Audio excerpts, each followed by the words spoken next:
Hello mga ka-store, nandito na tayo sa ating raffle, 10 pesos. 10 pesos lang, meron na kayong biskwit. Ito po ang biskwit natin. Yan, 1 to 10 lang po. Sali na kayo sa raffle ng free coffee, round 123. Tatlo po ang bubunutin natin. Ngayon si Madam Fatima ang bubunot ng tatlo. Okay, first number.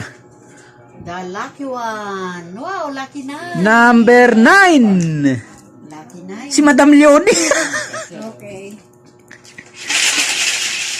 Nanalo kahagabi. Next number. Yung product mo sa 75. Next number. Product mo sa 75. Ito na. Wow. 74, di pa?